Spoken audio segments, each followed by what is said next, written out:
ভারতের আগরতলায় সহকারী হাইকমিশনে হামলার প্রতিবাদে বিভিন্ন রাজনৈতিক দল ও সংগঠনের বক্তারা বলেছেন, ধর্মীয় উস্কানি দিয়ে দেশের মানুষকে আলাদা করা যাবে না বলে জানিয়ে ভারতের গণমাধ্যমের সমালোচনা করে তারা বলেন, জাতীয় স্বার্থে আগ্রাসনের বিরুদ্ধে সরকারকে সোচ্চার হতে হবে।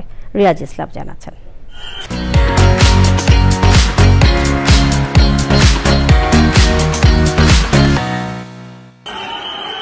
আগরতলায় বাংলাদেশ সহকারী হাইকমিশনে হিন্দু সংঘর্ষ সমিতির হামলার প্রতিবাদে রাজধানীর বিভিন্ন স্থানে বিক্ষোভ মিছিল ও সমাবেশ করে বিভিন্ন রাজনৈতিক দল ও সংগঠন।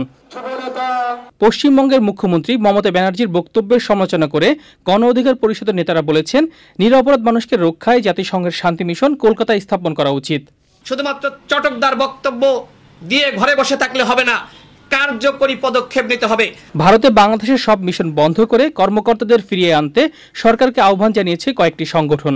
এই ঘটনায় জড়িত উগ্রপন্থী হিন্দুত্ববাদীদের অবিলম্বে গ্রেপ্তার এবং তাদের বিরুদ্ধে দৃষ্টান্তমূলক শাস্তির ব্যবস্থা গ্রহণের জন্য ইন্ডিয়া সরকারের প্রতি জোর দাবি জানাচ্ছি।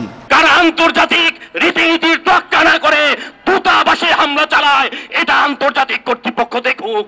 আমাদের দূতাবাসে যা হয়েছে সেটা যে কোনো আন্তর্জাতিক আইনে চরম লঙ্ঘন।